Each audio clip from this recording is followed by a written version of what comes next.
الحمد لله رب العالمين وصلى الله وسلم وبارك على نبينا محمد وعلى آله وصحبه أجمعين أما بعد.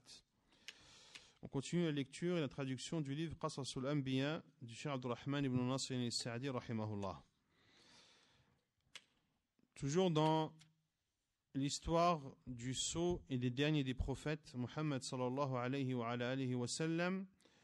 Lors du cours dernier, on s'était arrêté aux faits qui ont eu lieu lors de la 3e année de l'Hégire, notamment la bataille de Uhud. Donc on avait cité quelques détails concernant la bataille de Uhud et quelques leçons que l'on en tire. Puis le Cheikh Sa'di rahimahullah dit ثم في السنة الرابعة تواعد المسلمون والمشركون فيها في بدر فجاء المسلمون لذلك الموعد وتخلف المشركون معتذرين أن السنة مجدبة فكتبها الله غزوة للمسلمين فانقلبوا بنعمة من الله وفضل لم يمسسهم سوء واتبعوا رضوان الله والله ذو فضل عظيم. Puis, lors de la 4e année de l'Hégire, les musulmans et les polythéistes s'étaient donné rendez-vous à Badr. Ils s'étaient donné rendez-vous lors de la bataille de Uhud. Abu Sufyan, lors de la bataille de Uhud, a donné rendez-vous aux musulmans l'année suivante, à Badr. Et lorsque le mois de Sha'ban de l'année 4 est arrivé, le prophète sallallahu alayhi wa sallam est sorti avec ses compagnons radiyallahu ta'ala anhum à Badr. Il est resté 8 jours là-bas. Et le prophète alayhi salatu wa sallam était sorti avec une armée de 1500 hommes avec lui alayhi salatu wa sallam. Ils ont attendu donc que les polythéistes viennent à ce rendez-vous qui avait été fixé l'année d'avant. Abu Sufyan est lui sorti avec 2000 de ses hommes.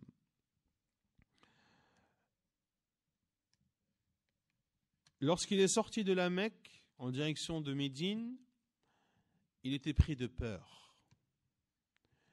Et une fois arrivé dans un point d'eau entre la Mecque et Médine, il s'est adressé à ses soldats et à son armée en disant que cette année est une année de sécheresse, une année de famine, et qu'il n'est pas bon de combattre maintenant. Et a dit qu'il rebroussait chemin et son armée l'ont suivi sans montrer une quelconque opposition. Donc le prophète alayhi salatu wassalam est resté 8 jours en attendant en vain que les polythéistes viennent. Or ils ne sont jamais venus à ce rendez-vous et Allah azza wa jal a donc considéré cela comme une bataille gagnée pour les musulmans lorsqu'il dit azza wa jal selon le sens dans le verset 174 de Surat Ali Imran, lorsqu'il dit azza wa jal selon le sens, ils revinrent donc avec un bienfait de la part d'Allah et une grâce. Nul mal ne les toucha et ils suivirent ce qui satisfait Allah. Allah est détenteur d'une grâce immense. ثم في السنة 5 كانت غزوة الخندق اتفق أهل الحجاز وأهل نجد وظاهرهم بنو قريظة من اليهود على غزو النبي صلى الله عليه وسلم وجمعوا ما يقدرون عليه من الجنود فاجتمع نحو 10,000 مقاتل وقصدوا المدينة ولما سمع بهم النبي صلى الله عليه وسلم خندق على المدينة وخرج المسلمون نحو الخندق وجاء المشركون كما وصفهم الله بقوله إذ جاءوكم من فوقكم ومن أسفل منكم وإذ زاغت الأبصار وبلغت القلوب الحناجر ومكثوا محاصرين المدينة عدة أيام وحال الخندق بينهم وبين اصطدام الجيوش وحصل مناوشات يسيرة بين أفراد من الخيل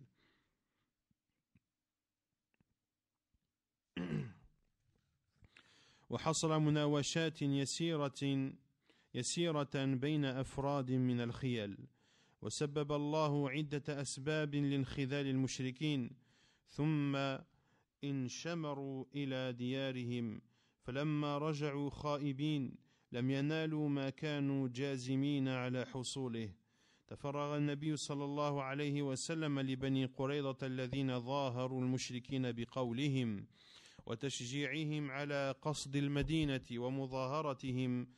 ومظاهرتهم الفعلية ونقضهم ما كان بينهم وبين النبي صلى الله عليه وسلم فحاصرهم فنزلوا على حكم سعد بن معاذ فحكم أن تقتل مقاتلتهم وتسبى ذراريهم وفي هذه الغزوة أنزل الله صدر سورة الأحزاب من قوله تعالى يا أيها الذين آمنوا اذكروا نعمة الله عليكم إذ جاءتكم جنود فأرسلنا عليهم ريحا وجنودا لم تروها إلى قوله وأورثكم أرضهم وديارهم وأموالهم وأرضا لم تطئوها وكان الله على كل شيء قديرا. Puis, la 5e année de l'Hégire, l'année dans laquelle a eu lieu la bataille de l'Khandaq, la bataille de la tranchée, qui est aussi appelée Ghazwatu al-Ahzab, la bataille de al-Ahzab, les coalisés. Lorsque les gens de l'Hijaz et de Najd se sont mis d'accord avec la tribu de Banu Qurayza, la tribu juive, pour combattre le prophète sallallahu alayhi wa sallam, et ils ont réuni tout ce qu'ils pouvaient comme armée.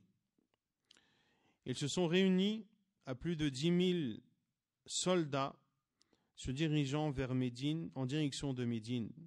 Lorsque le prophète sallallahu alayhi wa sallam a entendu et a eu connaissance de cela, il a creusé une tranchée devant Médine. Les musulmans sont sortis en direction de cette tranchée. Les polythéistes sont venus, comme Allah Azza wa Jal les a décrits dans Surat Al-Ahzab, le verset 10, sont le sens quand ils vinrent d'en haut et d'en bas, de toutes parts, et que les regards étaient troublés et les cœurs remontaient aux gorges. Ils sont restés et ont assiégé Médine plusieurs jours.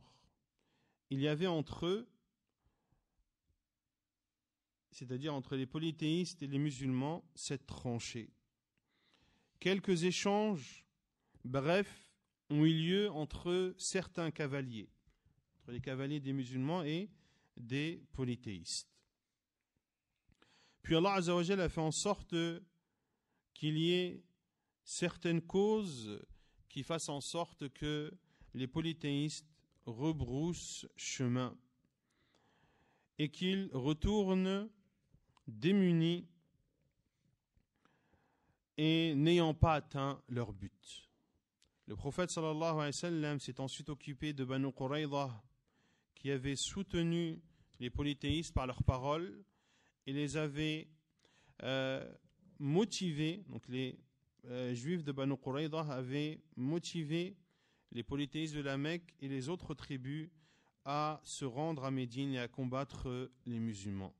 Ils ont ainsi rompu le pacte qui les liait avec le prophète sallallahu alayhi wa sallam. Le prophète alayhi salatu wa sallam les a assiégés jusqu'à ce qu'ils acceptent, c'est-à-dire les juifs, de se soumettre au jugement de Sa'd ibn Mu'ad.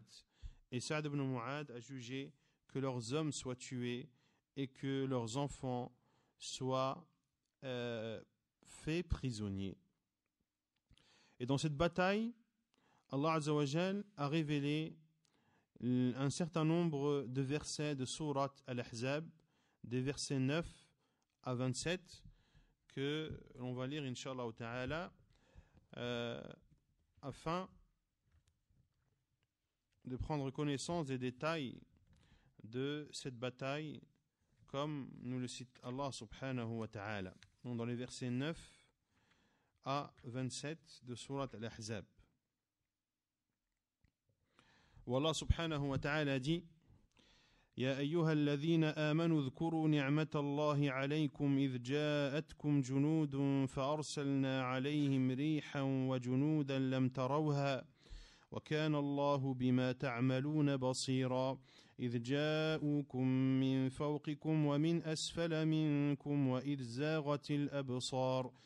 زاغت الأبصار وبلغت القلوب الحناجر وتظنون بالله الظنونا هنالك ابتلي المؤمنون وزلزلوا زلزالا شديدا وإذ يقول المنافقون والذين في قلوبهم مرض ما وعدنا الله ورسوله إلا غرورا وإذ قالت طائفة منهم يا أهل يثرب لا مقام لكم فارجعوا ويستأذن فريق منهم النبي يقولون إن بيوتنا عورة وما هي بعورة إن يريدون إلا فرارا ولو دخلت عليهم من أقطارها ثم سئلوا الفتنة لآتوها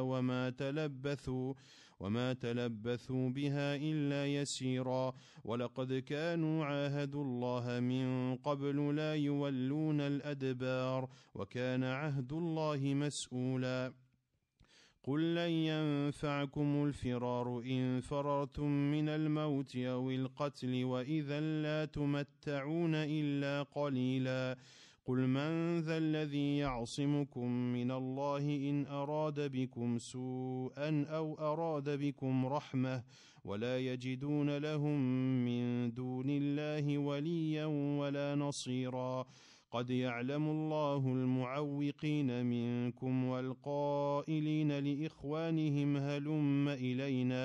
هلم إلينا ولا يأتون البأس إلا قليلا أشحة عليكم فإذا جاء الخوف رأيتهم ينظرون إليك تدور أعينهم كالذي يغشى عليه من الموت فإذا ذهب الخوف سلقوكم بألسنة حداد أشحة على الخير أولئك لم يؤمنوا فأحبط الله أعمالهم وكان ذلك على الله يسيرا يحسبون الأحزاب لم يذهبوا وإن يأتي الأحزاب يودوا لو أنهم بادون في الأعراب يسألون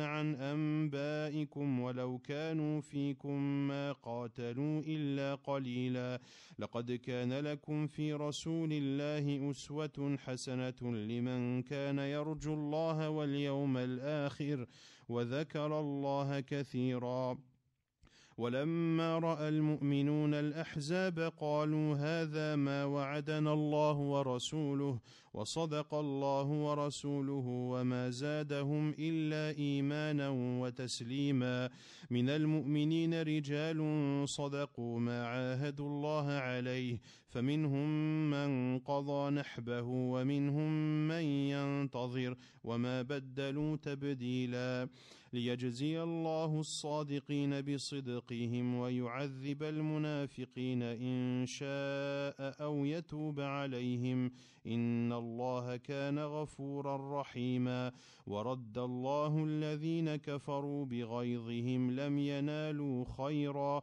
وكفى الله المؤمنين القتال وكان الله قويا عزيزا وأنزل الذين ظاهروهم من أهل الكتاب من صياصيهم وقذف في قلوبهم الرعب فريقا تقتلون وتأسرون فريقا وأورثكم أرضهم وديارهم وأموالهم وأرضا لم تطئوها وكان الله على كل شيء قديرا. Donc Allah Azza wa Jalla dit selon le sens: ô vous qui avez cru, Rappelez-vous le bienfait d'Allah sur vous quand des troupes vous sont venues, c'est-à-dire Al-Ahzab, les coalisés, et que nous avons envoyé contre elles un vent et des troupes, c'est-à-dire d'anges, que vous n'avez pas vus. Allah demeure clairvoyant sur vous, sur ce que vous faites. Quand ils vous vinrent d'en haut et d'en bas, de toutes parts, et que les regards étaient troublés et les cœurs remontés aux gorges. Les regards et les cœurs de qui? Des compagnons du prophète sallallahu alayhi wa sallam, lorsqu'ils ont vu cette armée de 10 000 hommes. Et les cœurs remontaient aux gorges, et vous faisiez sur Allah toutes sortes de suppositions. Les croyants furent alors éprouvés et secoués d'une dure secousse. Et quand les hypocrites et ceux qui ont la maladie, c'est-à-dire du doute, au cœur, disait Allah et son messager ne nous ont promis que tromperie. De même, un groupe d'entre eux dit Jean de Yathrib, le nom avant de Médine. Ne demeurez pas ici, retournez, c'est-à-dire chez vous.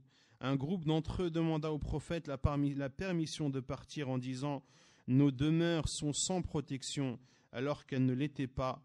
Ils ne voulaient que s'enfuir.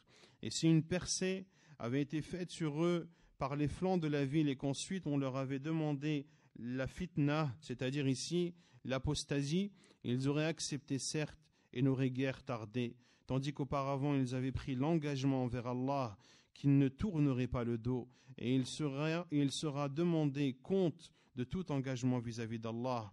Dit, c'est-à-dire au Muhammad, jamais la fuite ne vous sera utile si c'est la mort ou le meurtre.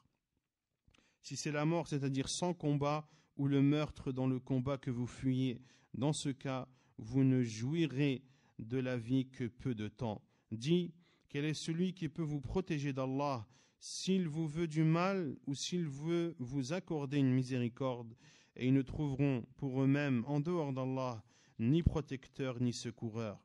Certes, Allah connaît ceux d'entre vous qui suscitent des obstacles, ainsi que ceux qui disent à leurs frères « Venez à nous », tandis qu'ils ne déploient que peu d'ardeur au combat. Avares à votre égard, puis, quand leur vint la peur, tu les vois te regarder avec des yeux révulsés, comme ceux de quelqu'un qui s'est évanoui par peur de la mort. Une fois la peur passée, ils vous lacèrent avec des langues affilées, alors qu'ils sont chiches de faire le bien. Ceux-là n'ont jamais cru. Allah donc rend vaines leurs actions, et cela est facile à Allah. Ils pensent que les coalisés ne sont pas partis.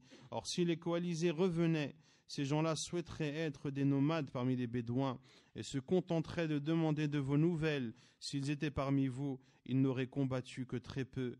En effet, vous avez dans le messager d'Allah un excellent modèle à suivre pour quiconque espère en Allah et au jour dernier et évoque Allah fréquemment. Et quand les croyants virent les Ahzab, les coalisés, ils dirent « Voilà ce qu'Allah et son messager nous avaient promis. » Et Allah et son messager disaient la vérité, et cela ne fit que croître leur foi et leur soumission. Il est parmi les croyants des hommes qui ont été sincères dans leur engagement envers Allah. Certains d'entre eux ont atteint leur fin, c'est-à-dire sont morts martyrs, et d'autres attendent encore, et ils n'ont varié aucunement dans leur engagement, afin qu'Allah récompense les véridiques pour leur sincérité et châtie s'il veut les hypocrites ou accepte leur repentir, car Allah est pardonneur et très miséricordieux. Et Allah a renvoyé avec leur rage les infidèles sans qu'ils n'aient obtenu aucun bien, et Allah a épargné aux croyants le combat en envoyant contre les mécréants un vent violent et des troupes d'anges. Allah est fort et tout-puissant. Et il a fait descendre de leurs forteresses ceux des gens du livre qui les avaient soutenus, c'est-à-dire les coalisés, en parlant de Banu, de la tribu de Banu Quraïda. Et il a jeté l'effroi dans leur cœur. Vous tuiez un groupe d'entre eux et faisiez prisonnier l'autre groupe. Et il vous a fait hériter leur terre, leur demeure, leurs biens, et aussi une terre que vous n'aviez point foulée, et Allah est omnipotent. Donc concernant cette bataille de Al-Khandaq, la bataille des coalisés. Pour donner un peu plus de détails, c'est une bataille donc qui a eu lieu en l'an 5 de l'Hégire. Après la bataille de Uhud, il y a eu quelques batailles, mais il y a eu un moment où, à peu près pendant 1 an et demi, où il n'y a pas eu de conflit entre les musulmans et les polythéistes. C'était donc une période de tranquillité que le prophète sallallahu alayhi wa sallam a utilisée pour propager l'islam et pour sécuriser les alentours de Médine. Les Juifs de Banu Quraïda, lorsqu'ils ont vu que les musulmans avançaient et vivaient une période stable, ils ont envoyé 20 de leurs notables à la Mecque pour convaincre les polythéistes d'attaquer Médine et de mettre un terme aux musulmans. Ils ont convaincu les polythéistes de Quraysh, puis sont allés dans la région de Najd, notamment chez les tribus de Ghatafan, pour les convaincre également de combattre les musulmans à Médine. Ils se sont tous mis d'accord pour se diriger en une seule et même fois en direction de Médine. Les polythéistes de la Mecque étaient 4000. Ghatafan, la tribu de Ghatafan et d'autres tribus aux alentours ont constitué une armée de 6000 hommes. Les 10 000 se sont dirigés vers Médine. Le prophète sallallahu alayhi wa sallam, lorsqu'il a appris qu'une grande armée s'était préparée et était en route vers Médine pour le combattre, sallallahu alayhi wa sallam, il a demandé conseil à ses compagnons sur la stratégie à adopter face à cette armée. Médine étant une ville qui est entourée de montagnes, d'est en ouest, en passant par le sud. Et si une armée veut attaquer Médine, elle ne peut entrer que par le nord. Et Salman al-Farisi, radiyallahu anhu, a suggéré au prophète sallallahu alayhi wa sallam de creuser une tranchée dans l'endroit qui est le plus étroit, c'est-à-dire de s'avancer, de sortir de Médine jusqu'à arriver à l'endroit le plus étroit entre les deux montagnes. Ils ont alors, le prophète sallallahu alayhi wa sallam a jugé l'idée de Salman al-Farisi comme étant une idée judicieuse que le prophète sallallahu alayhi wa sallam a mis en pratique. 1000 des compagnons du prophète sallallahu alayhi wa sallam ont participé à l'établissement de cette tranchée. Le prophète sallallahu alayhi wa sallam avait désigné et avait alloué 10 hommes pour creuser à peu près 40 coudées, une distance de 40 coudées de tranchée. Et le prophète sallallahu alayhi wa sallam a participé lui-même, alayhi salatu wassalam, au creusage de cette tranchée. Et c'était un moment extrêmement difficile pour le prophète sallallahu alayhi wa sallam et ses compagnons, car c'était un moment où il y avait un grand froid et où les compagnons du prophète sallallahu alayhi wa sallam se plaignaient de faim. Et ils montraient au prophète alayhi salatu wassalam les pierres qu'ils attachaient à leur ventre pour calmer leur faim. Et le prophète sallallahu alayhi wa sallam leur montrait les 2 pierres qu'il attachait à son ventre sallallahu alayhi wa sallam pour montrer qu'il avait plus faim qu'eux sallallahu alayhi wa sallam. Jabir radiyallahu anhu, lorsqu'il a vu, et c'est également durant l'établissement de cette tranchée que de nombreux miracles sont apparus au prophète sallallahu alayhi wa sallam, notamment lorsque Jabir radiyallahu anhu a vu l'état dans lequel était le prophète sallallahu alayhi wa sallam, il a sacrifié une brebis et a demandé à sa femme de préparer du pain et a invité le prophète sallallahu alayhi wa sallam à manger secrètement, lui et certains de ses compagnons, car il n'avait pas la possibilité de nourrir ces 1000 hommes. Le prophète alayhi salatu wa sallam a alors appelé l'ensemble des gens qui ont participé au creusage de cette tranchée et ils ont tous mangé, et à la fin la viande, la marmite était aussi pleine qu'au moment où elle était venue, et la pâte qui servait à préparer le pain était toujours intacte. Et ceci était un des miracles accordés au prophète alayhi salatu wassalam, de même que les autres miracles lorsque les compagnons radiyallahu anhum étaient bloqués par d'énormes pierres qu'ils ne pouvaient casser, et ainsi ils ne pouvaient pas avancer dans l'établissement de cette tranchée, et le prophète sallallahu alayhi wa sallam venait et frappait ces pierres qui devenaient poussière par la suite.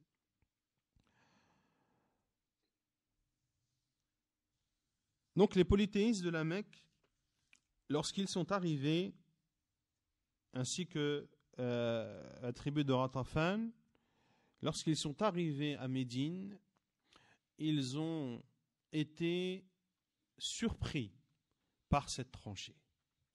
Abu Sufyan, qui était à la tête de l'armée des polythéistes, a dit que c'est une chose que les Arabes ne connaissent pas, cette tranchée. Et de l'autre côté de la tranchée, il y avait les musulmans. Les polythéistes ont à plusieurs reprises essayé de chercher l'endroit le plus étroit de la tranchée pour soit le remplir et se frayer un chemin, ou soit mettre par-dessus quelque chose qui pourrait servir de tremplin ou de pont, et à chaque fois, ils recevaient les flèches des musulmans, et les musulmans les empêchaient les polythéistes d'entamer une quelconque manœuvre pour pouvoir traverser cette tranchée. Et ceci était une épreuve également pour les musulmans, qui devaient sans cesse repousser les attaques des polythéistes et les tentatives des polythéistes à vouloir traverser cette tranchée, au point que au point où les musulmans ont même dû prier des prières en retard. Et le hadith authentique où le prophète sallallahu alayhi wa sallam a dit: Mala Allahu qulubahum nara, quburahum nara, shaghaluna anis salati al-wusta, salati al-asr. Qu'Allah remplisse leur tombe de feu. Ils nous ont occupés au point de ne pas accomplir la prière médiane, la prière de Al-Asr. Et certains savants ont dit que le prophète sallallahu alayhi wa sallam a fait la prière de l'Asr après le coucher du soleil, et d'autres juste avant le coucher du soleil. Pourquoi? Car il devait sans cesse faire face aux tentatives des polythéistes, et pour ne pas qu'ils traversent cette tranchée. Il y a eu quelques échanges, comme le dit Cheikh Saadi, entre des cavaliers qui ont réussi à sauter cette tranchée. Et des échanges et des combats brefs ont lieu entre les musulmans et les polythéistes, entre autres Ali radiallahu anhu, qui a combattu et tué l'un des polythéistes qui avait réussi avec son cheval à sauter cette tranchée. Et dans ces brefs échanges, 10 parmi les polythéistes ont été tués et 6 parmi les musulmans.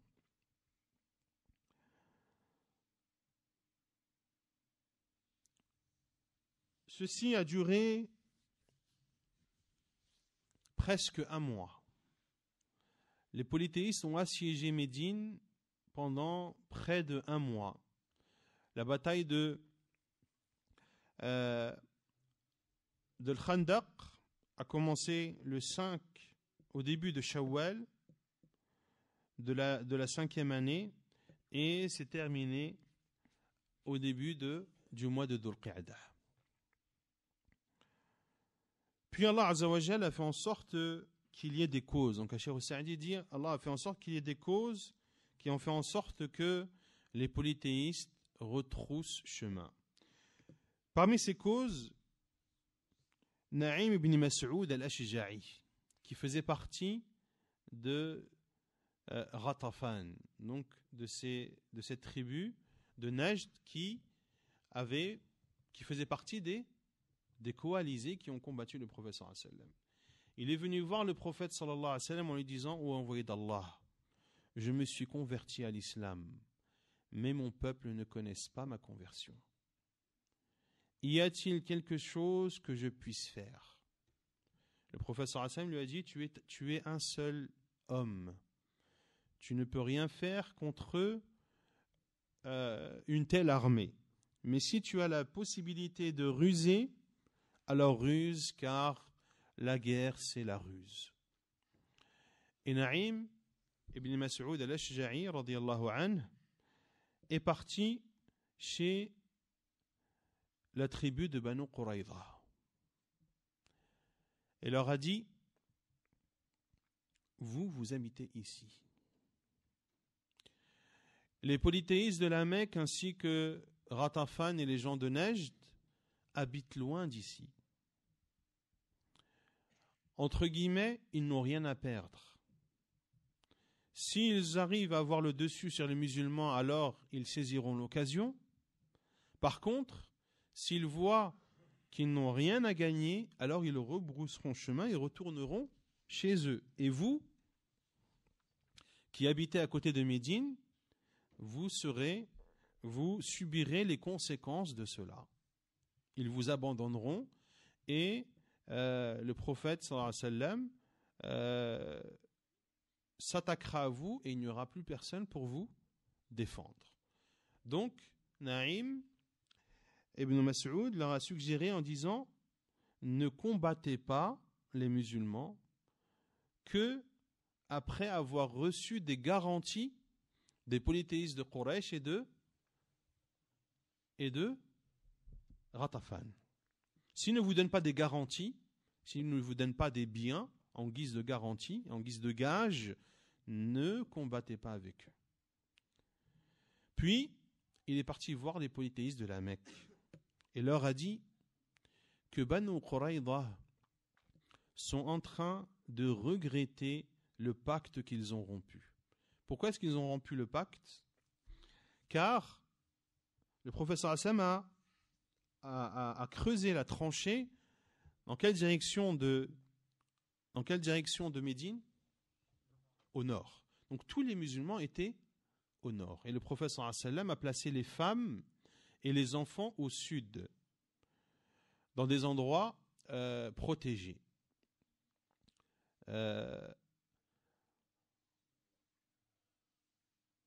Banu Nadir, l'un des notables de Banu Nadir, est parti voir Banu Quraïda, cette tribu juive qui, elle, était au sud de Médine, et leur a suggéré de rompre le pacte qui les liait avec le prophète sallallahu alayhi wa sallam et de s'allier avec les polythéistes. Et c'est ce qu'ils ont fait. Ils ont donc permis qu'une brèche s'ouvre dans le sud. Et le prophète sallallahu alayhi wa sallam s'est empressé d'envoyer des centaines de ses compagnons au sud pour faire rempart aux polythéistes. Et le prophète alayhi wa sallam était extrêmement énervé contre Banu Quraïda.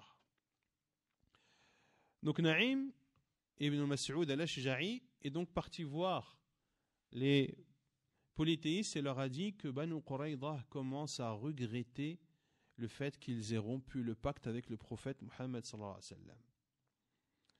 Et ils vont vous demander des gages et des garanties pour les donner au prophète sallallahu alayhi wa sallam et pour s'allier à lui. Et en gros, pour donner des biens au prophète sallallahu alayhi wa sallam afin qu'il leur pardonne le fait qu'il les trahit.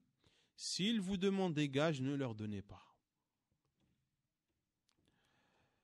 Abu Sufyan a envoyé des hommes chez Banu Quraïda en leur disant que l'on doit attaquer demain. Ils ont refusé. Ils ont dit, nous voulons des garanties.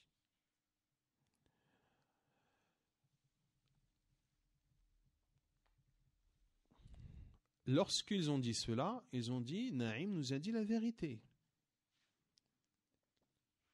Il nous a dit la vérité, à savoir qu'ils vont nous demander des gages.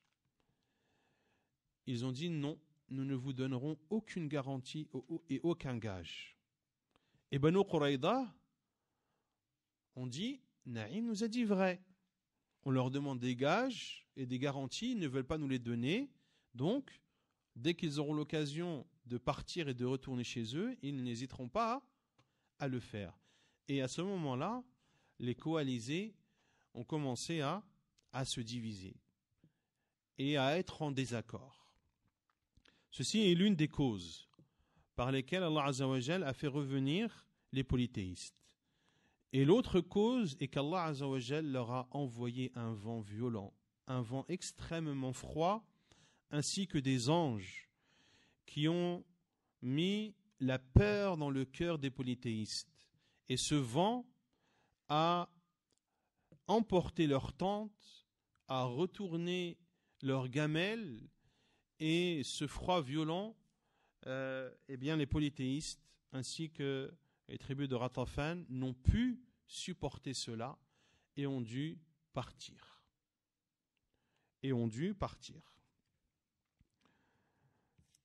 Pour cela qu'Allah Azza wa Jalla dit وَرَدَّ الَّذِينَ كَفَرُوا بِغَيْظِهِمْ لَمْ يَنَالُوا خَيْرًا. Allah Azza wa Jalla a repoussé les polythéistes avec leur rage sans qu'ils n'aient pu obtenir ce qu'ils voulaient.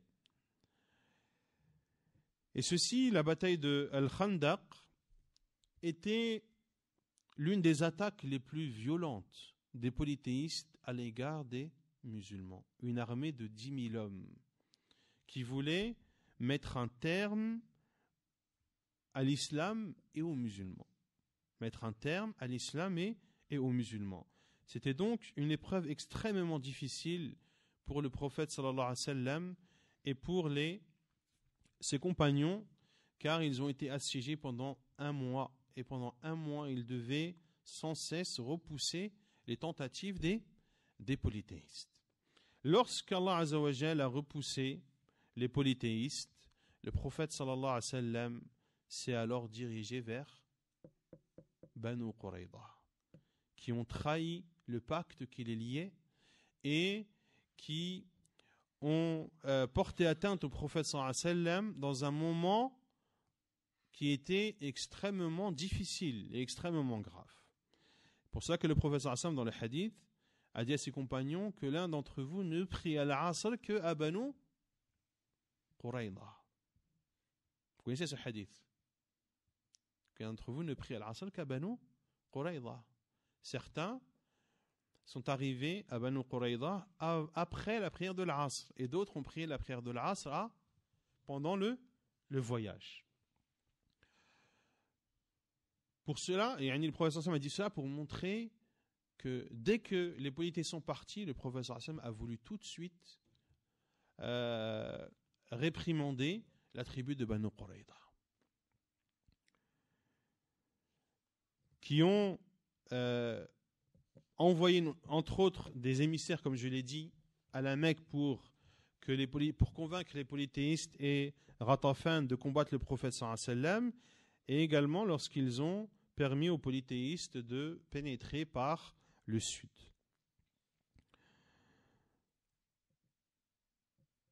Ils ont été pris de peur et se sont réfugiés dans leur citadelle. Car les Juifs, que ce soit Banu Nadir ou Banu Quraïda, avaient des citadelles, des forteresses. Ils se sont réfugiés dans leur forteresse pendant 25 jours. Et ensuite, ils ont accepté de se soumettre au jugement de Sa'd ibn Mu'adh, car ils le considéraient comme une personne qui s'est toujours bien comportée avec eux. Or, Sa'd ibn Mu'adh, radiyallahu anhu, a été blessé pendant la bataille de Khandaq. Et il était en train de soigner ses blessures à Médine. Ils ont donc envoyé, le prophète sallallahu alayhi wa sallam a envoyé des gens le ramener. Lorsqu'il est arrivé sur le dos d'un âne, radiyallahu anhu, c'est là où le prophète sallallahu alayhi wa sallam a dit « Qumu ila sayyidikum ». Vous connaissez ce hadith? Levez-vous vers votre maître. Et ici, on se lève pour le saluer et non pas pour l'immensifier. Ils ont accepté, donc Banu Qurayza ont accepté le jugement de Sa'd ibn Mu'adh. Ils l'ont accepté comme juge. Et Sa'd ibn Mu'adh, radiyallahu anhu, a jugé que leurs hommes soient tués et que leurs enfants soient faits prisonniers.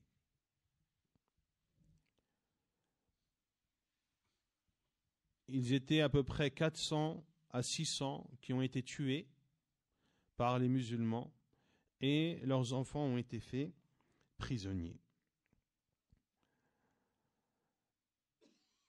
Et Allah Azza wa Jal a permis aux musulmans donc de prendre en possession la terre de Banu Qurayza, leurs maisons, leurs biens.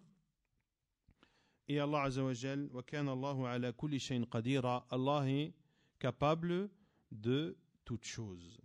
Allah est capable de toutes choses. Et Al-Aws, la tribu de l'Aws, qui était proche ou qui vivait longtemps en compagnie ou à proximité de Banu Qurayza, avait tenté de convaincre Sa'd ibn Mu'adh de faire preuve d'indulgence, comme cela a été fait vis-à-vis de Banu Nadir, car Banu Nadir, qui ont trahi également le prophète sallallahu alayhi wa sallam, quel a été le jugement final du prophète sallallahu alayhi wa sallam dans Surat al-Hashr, on l'a vu. Après s'être réfugiés eux aussi dans leur forteresse, le prophète sallallahu alayhi wa sallam leur a autorisé leur a laissé la vie sauve et leur a autorisé de partir et de prendre avec eux uniquement ce que leurs chamelles pouvaient transporter. Et que tout le reste faisait partie désormais de la propriété des musulmans. Et c'est ce que les Juifs de Banu Nadir ont fait. Ils ont pris tout ce qu'ils avaient pu comme ustensiles et comme vêtements et autres, et tout le reste, que ce soit leur maison, leur forteresse, leurs terres, etc., tout ceci a été pris, les musulmans en ont pris possession.